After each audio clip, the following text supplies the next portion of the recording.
Welcome to Fantasy Plus. It's time to talk about the draft, but first, Jack is over in Italy. We've got Alec and Phil here with us this week, guys. Getting ready for the Combine starting this week. Well, the fun of the Combine's already happening. Yes. And that's all the collusion and all the talks about trades and free agent signings that aren't supposed to be happening, but we all know they're happening, and we're getting news now. That's, to me, the real fun of the Combine, and we're already in the middle of it. But first, Jack was at the Olympics. Oh, he was? He was all over the place. I had no idea. He was in Italy. Oh. Well, I mean, there's some of our viewers that don't watch Wood TV. Well, I mean, I haven't seen him here in a month. I thought he just got lost. Oh, yeah. Just wandering around the lawn. Just doing his walkabout at the Winter Olympics. See, I last heard he got stuck in one of the aisles at a Meijer, and he was looking for a 2-liter of Coke, and he's been there for a month. So it's good to see that he was in Milan. That's good. I have seen video and pictures of him getting Coca-Cola on their way up to the mountain. So got to have his Coca-Cola. Not a sponsor of the show, but hey, if you're interested. Hey, if you want to. Right. I know a guy who would really talk about. Send us an email. I know a guy. There you go. Send us an email if you're Coca-Cola. Anyway, so we go from Jack at the Olympics. I don't know if you guys saw this video or heard, but kind of went viral with his interaction with Snoop. Pops, you got that on camera? I got it on camera. You betcha. That's what I'm talking about. Capture those moments, Pops. These are special magical moments right here. So now we can call Jack Pops. This is great. Because Snoop called him Pops. So two things. So when this happened, I looked up Snoop Dogg's age because I was curious. Like, Sure. is he in Pops calling territory? If I'm correct, I think he's just 6 years younger than Jack is. So, but Snoop Dogg's so cool, it doesn't really matter. But I do like that we can call him Pops now. I've been making fun of his age since I got here, so I'm glad we could have, a certified rap star also be able to acknowledge that Jack is old. Yeah, Snoop Dogg, he respects his elders at least a little bit. Yeah. He politely called Jack Pops. Well, but he's not. If he's respecting his elders, Snoop Dogg is also an elder because I think he's just 6 years his junior. Yeah. But I love it. So that gets us our transition to the Combine. Let's do a podium of our Combine prospects at this year's Combine. Let's start with the bronze. Who wants to kick this thing off? Who's your bronze player? Okay. So I'm gonna apologize to everyone here because this is, as a draft dork, you can't just make 1, 2, and 3 the best, maybe not best athletes, but number one guys that I think people are gonna be looking into. And I promise this isn't because I went to Iowa. I promise this is not because I went to school there. But what you're looking for in the Combine is the physical tools. That's what gets you drafted in those late rounds. You know, you have those guys that have that skill that go day 1, day 2, but a day 3 guy that can turn special teams around, that can fill in and be a huge benefit in certain areas and certain packages is just as valuable and has a lot to prove at the Combine. So there's one thing Iowa does well, outside not scoring points, is have really good special teams. Caden Weegan is that. That guy is a speed freak. Teams punted away from him at the end of the season, and he might be following a Cooper DeJean, Riley Moss kind of pipeline of guys who didn't have the most amazing measurables, not the tallest or biggest or even fastest, but have an ability to make the most of their field time.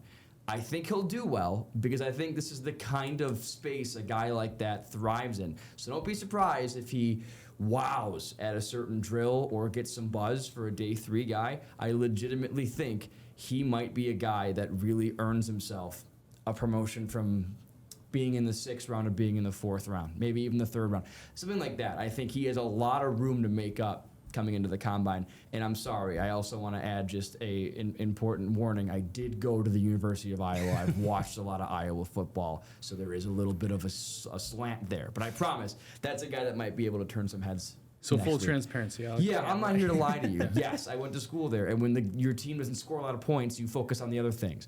And special teams is one of those things you focus on. And what was that name again? Caden Regent, that's his name. Okay. Yeah, I mean, I kind of, for my bronze, first off, I kind of cheated a little bit. I picked 2 guys for my bronze because I just think that they're a little too similar. I think the things that I'm going to be kind of looking out for, and that's kind of what I picked my bronze, silver, and gold as, is guys that I personally am very excited to see at the Combine, because I think that with a good performance, they could propel themselves up further, higher up in the draft process. So my bronze is a tie between Omar Cooper and Elijah Surratt, the 2 wide receivers for Those are Indiana. Again, 2 guys that we did not talk about last week or last episode when we were going over some of the top wide receiver draft picks. I like both those guys, but again, I feel like they were kind of overshadowed at Indiana because of Fernando Mendoza and kind of his story, and honestly, the overall story surrounding Indiana football kind of overshadowed what they're able to do. Again, Surratt is a much better pass catcher, I think, especially if it's contested, but Omar Cooper can get separation about as good as almost anybody in the country. So again, those are 2 things that, depending on what you're looking for in a receiver, could be big, and I think both of their skill sets will be on full display at the Combine, and I think, with a good enough showing, they could propel themselves up pretty high. And we can use like the Olympics, where they're a team on the same level of the podium. I like it. They're both on the bronze platform for Phil. Yeah, I love that idea. Let's just do that. I mean, they're great receivers. I mean, Mendoza had some good receivers there. My bronze is Oregon linebacker Bryce Betcher. He played in Eugene. He went to school in Eugene. He played for his hometown college team. He's not necessarily a prototypical sideline to sideline linebacker, but he makes a lot of tackles. He has tackles for loss. He has interceptions. He has fumble recoveries. He's one of those guys that will get in there and play every down. He'll play special teams if you need him. He's probably kind of like what Alec was saying, maybe a day 3 guy. This isn't a first rounder, but Bryce Betcher from the University of Oregon is my bronze pick for the Podium Combine. My silver is someone who I think doesn't need to be there. I'm amazed he's doing it. I'm not sure to what capacity, but I don't know what we need to see from Caleb Downs anymore. He has proven, I think, everything at the college level. And I think when you see guys that are the best, at least in terms of draft hype, in their position, a lot of times they're going to bow out of the Combine because what else do they need to prove? He might be one of the best players in the draft at maybe one of the least valuable draft positions at safety. So what is he going to do? If he does the entire Combine, the question is, can he even help his stock at all? Because he's done so much in college that I don't fully understand why he's doing the Combine. I'm happy to see him in the Combine. But that's a guy that I think, I've seen mock drafts of him outside the top 10. I've seen him drop to like 12, 13. It's astounding to me. And I know why he's dropping, because again, the positions that you pick 1 to 10, quarterback, edge rusher, linebacker, wide receiver. But pound for pound, he might be the best athlete in this draft. And the fact that he might be out to the top 10, amazing. So maybe it's an ego thing, which is why he wants to show off what he can do, maybe soap up his draft value. But to see where he's mocked, I think, is incredible at this rate. Yeah, I was gonna say he might be, the best, most NFL ready guy at their respective position. I think he could start on almost any team right now in the NFL. So that I agree. I was surprised to see him kind of make the trip out to Indianapolis. Now, sometimes they go out just to talk to people and to field interviews and do all that. And obviously, when you're at the Combine, you're talking to GMs, you're talking to coaches. But man, if he does the full Combine or partially does the Combine, it's just icing on a cake that's already iced and at this point consumed. It doesn't help you at all. I mean, eating straight icing is pretty great, but it doesn't help you at all. So I do want to see what he does, but that's a name that I think is getting disrespected somehow. Just looking at mock drafts, how low he's going is unbelievable to me. And if he makes it past 10, I will be astounded. Yeah, I would be surprised. Definitely. Unless the view is there's so many wide receivers available, kind of like what we do in fantasy, where okay, I got to get these guys because I could get a wide receiver later. But passing on Caleb Downs would be a mistake. I think. And to a point, I think that's how teams stay bad. Right. I think when you have a guy like that on your board and you go, yeah, that's fine, but there've been 2 receivers off the board and I wanted one of those top 3 guys, so I'm going to take number 3. That's how you stay a bad team. Because what people forget about building organizations and building teams is that if Caleb Downs is good and you stink, Caleb Downs could get you 2 first-round picks in 3 years. Right. Like, there's the value of a player exceeds when they're drafted.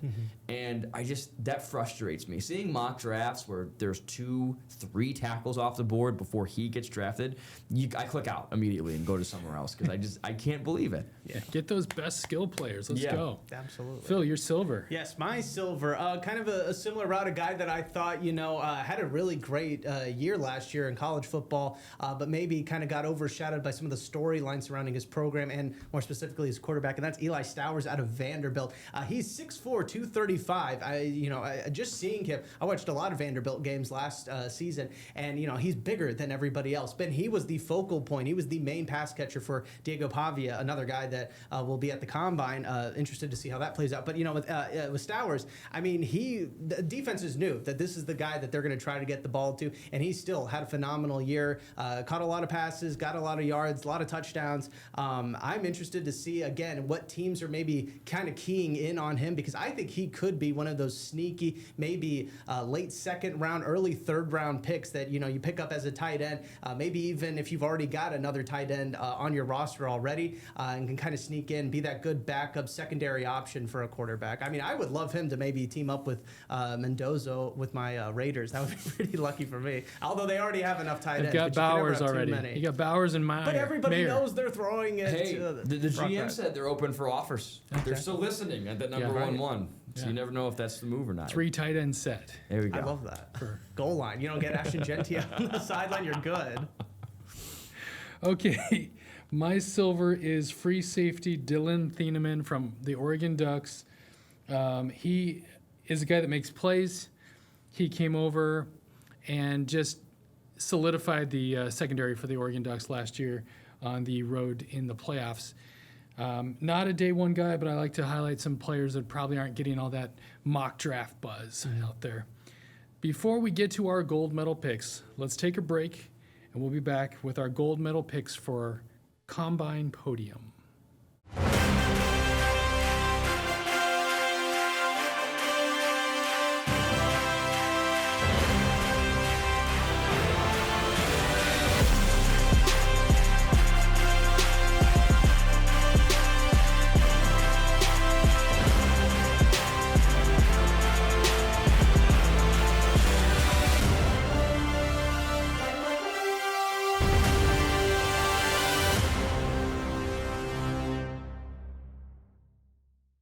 All right, welcome back to Fantasy Plus. We're doing our Combine Podium.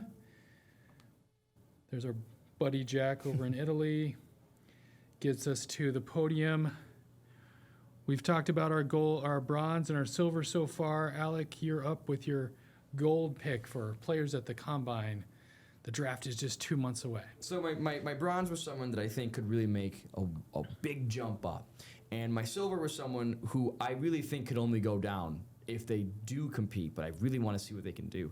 So my goal is going to be someone who could really make some money for themselves and rise up the board or fall out of this round entirely, and that's Caden Proctor. I'm really interested to see where he's going to go, because I think we saw last year with the amount of tackles that went top 10, that the appetite for tackles will be insatiable. Teams will always draft these guys.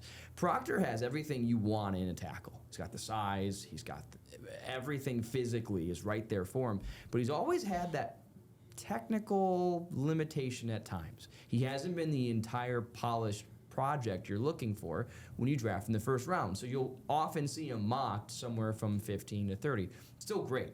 But I think if he can really wow at the combine, and I think for a tackle, a lot of the time wowing at the combine just means show off that you're still an athlete. He's an athlete, all right. Because some of the drills that tackles do at the combine, just from a completely untrained eye, I have no idea what they're doing. They're laying on their backs, and then they're getting up, and they're running around a gigantic hula hoop, and they're touching inside the hula hoop. Awesome. Really good hula hoop touchers are who I want on my team. But if he can impress in interviews and you know get a decent amount of good looks during his drills, I don't see why he can't be higher than where he's mocked right now at 17, 18. But if he struggles, I could very well see him falling out of the first round. That second half of the draft is really interesting. In the first round, I mean, because I think it's full of those names. It's true every year. It feels more true this year than previous, where you look at the back half of that first round and you can really just jumble it and see who gets picked where. It feels like this draft has a deficit of those blue chip guys, those guys who you feel just super confident, set and forget guys. So what's really exciting about this draft is from 15 really onward, it could be anything. And I think Proctor could really make the most or squander a golden opportunity here in the next couple weeks. And he's a big guy that can do all kinds of things, not Yep. just defend the quarterback. Phil, your gold medal pick on the podium. I have it written down just so everybody knows I'm not cheating. I also picked Caden Proctor Oh, man. as my gold. Oh, man. Again, I did it a little bit differently for the gold just because, I wanted to make this as entertaining as possible. I picked the guy I'm just most excited to watch Yeah. do these drills. And Aaron, you said it. He is big. He is 6'7", almost 370 pounds. He is ginormous. And just seeing the way that Alabama was able to use him last season, he caught a couple of passes. They got him out, moving on some sweeps and outside runs and everything like that. And he runs super well. I'm super excited to see what he's able to pull at the 40-yard dash. I'm excited to see how many bench presses he gets, and just check him out in some of these drills. So again, I kind of went that route for my gold medal, and I mean, I'm not surprised. We picked the same guy. I want to see him run around the giant hula hoop. He'll be Yes. really good at that. That is one of my favorite drills to watch. I love watching the offensive line. If I'm going to watch any position group, it's the offensive line for sure. You know what? It's fun watching 350 plus guys sprint a 40 faster than me. Right. I do enjoy that part of the combine. I had a feeling that you were going to go Proctor, Phil, because you had talked about him in previous episodes of Fantasy Plus. So I had an inkling. Okay, your rule for this one is it can't be an Oregon Duck for first place. Sorry, guys. No, you went 3 for 3. 3 for 3 You should have seen it coming. I know who it is. You know who it is? Go ahead. Do you want to guess? It's the tight end. Yes, Yeah. Kenyon Sadiq, tight end for the Oregon Ducks. I mean, sometimes you just got to show off what you're going to do. You show your hand a little early, whatever. There was a pattern here. Kenyon Sadiq, Oregon tight end. I should have had 3 Hawkeyes in here. You could have. The only I'm rule glad was Marquette that they're doesn't have a this football year. team. That was the only rule. Kenyon Sadiq, he catches the ball, he blocks, he'll play special teams, he'll go out and make the blocks and get the receivers free and get the running backs free. Might not be a first rounder, but I think he will be. I can't see him slipping out of the first round with tight end needy teams all across the league, especially teams that were playoff bound that might need to, secure their tight end, depending on free agency, which we're getting close to free agency and we're getting close to the draft. Any surprises other than the fact that I went 3 Oregon Ducks? I'm surprised you did it, honestly. Right. I was like, the first time, first Duck, all right, I got a Hawkeye in, that's fine. Second Duck comes in, I'm like, okay. And then here we go at 3. There we go. No, this is going to be fun. And I think this combine is going to be really fun because kind of what I was saying. Like, there doesn't really even feel like there is a hierarchy in most positions. Like, I'm looking through it. Yes, we know who the top running back is. We know who the top quarterback is. We have the top safety down. And we probably have the top tackle down. After that, man, I feel like you could make an argument for several guys across the positional value to be the number one of their position. So this is a really good chance, especially receiver-wise. I think there's a lot of guys. I think there's 3, I think, that could be top receivers, the first receiver off the board. So I think, this is a great chance for separation. And I want to really encourage viewers who watch the combine, and again, you have a time limit. After a half hour, go outside. But I encourage people who watch the combine to keep in mind that what's just as impressive for a lot of these guys, what really helps separate them, is when they sit down with coaches and GMs and they run them through plays and they get to know their football IQ and they get to know their work ethic and what kind of person they are as well. That's just as valuable, if not more valuable. So what we see is certainly going to help separate. What we don't see is going to be just as valuable. And I definitely expect, come draft day, some heavy surprises in terms of how things are mocked and how things pan out. Yeah. I was just a little worried after the Winter Olympics that we wouldn't really have anything to watch sports-wise until, NBA, NHL playoffs, and baseball kind of returns, but completely forgot about the Combine. The Combine, draft prep, all of that good stuff. I mean, I'm just excited that, we get to keep talking about some football. True. Fantasy Plus. We're Fantasy here for Plus. you in the off season. Yes. All right, we're going to take a break. We're going to come back. We're going to do an overtime question about Caleb Williams. We'll be right back. Okay.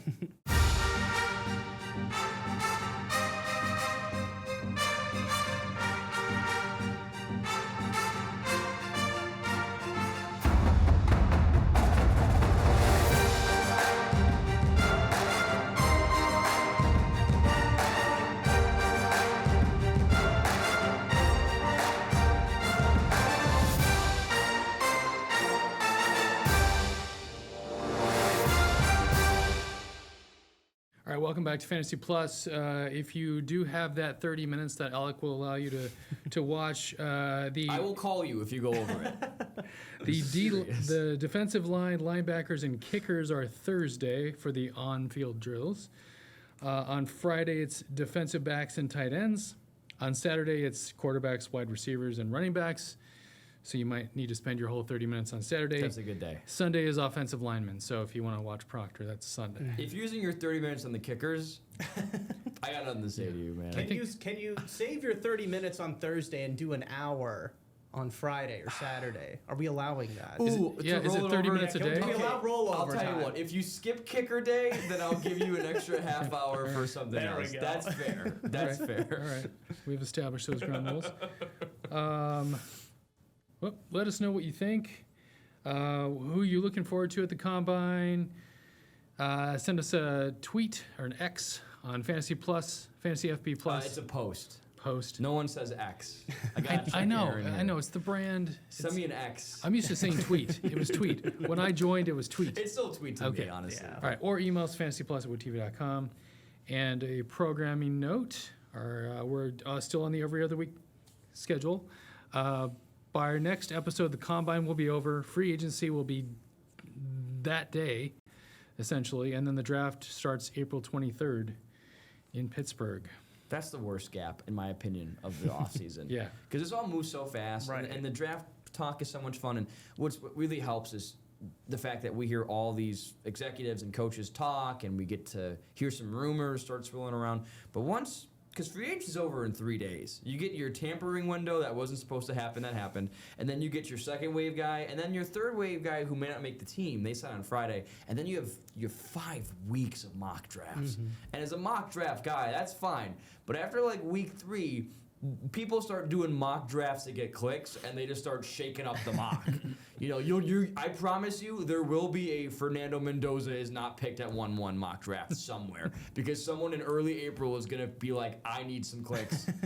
They're taking Caleb Downs one. Right. All right, headline, it's out there, click it. So that's the worst. This is a fun stretch. Then we hit that dead period up to the draft, and that's what kills me. And we're here for you for that. We are. And we're working on our own little version of a mock draft. We'll Yeah. see what happens with that. We're working on that. We'll get back to it. All right, our overtime question. Caleb Williams, your quarterback. That's my guy. All right, in 2025, his average draft in fantasy, Fantasy Plus, he was either 9th or 10th round. He was quarterback 11 through 15, somewhere in there. In our Wood TV League, he was picked in the 10th round, the 8th pick by champion Matt Jaworski. He'll be joining us, the champ. He had 3,900 yards, 27 touchdowns, 7 interceptions, 380 rushing yards, and 3 touchdowns. This is all my big wind-up for the question, okay?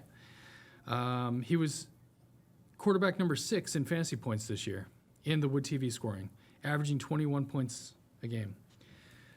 Does Caleb go earlier than you can afford to take him this year? Because I know most of us have the wait on a quarterback theory. So is Caleb too rich for you this season, Alec? It's a good question. I would say, obviously depends on your draft format. Right. But if I had to, forgive me, guys. I have not done fantasy No, that's mock fine. drafts in February This because is the curveball, spring training I curveball. love the outdoors. But I will say, okay, I'm going to say this. Right now, no. but he seems like a prime hype guy. Okay. He seems like a guy in August where you're going to hear reports about how the offense for the Bears has reached 2.0, and maybe for the first time in every Bears fan's lives, we'll get a 4,000-yard passer, which could very well happen. But I could see the hype around Caleb Williams completely take off past where his value might be. I think he's a top 10 quarterback in fantasy. He already was last year, and I think that offense is going to be better just under a second year of Ben Johnson. I think with Caleb Williams, if you just watch his stuff, he left a lot of points off the on the table, I should say, just by missing the easy stuff. I think it's probably going to be the main focus of his offseason, more footwork, more technical work to get those easy completions down. So I think points-wise, he'll be right there.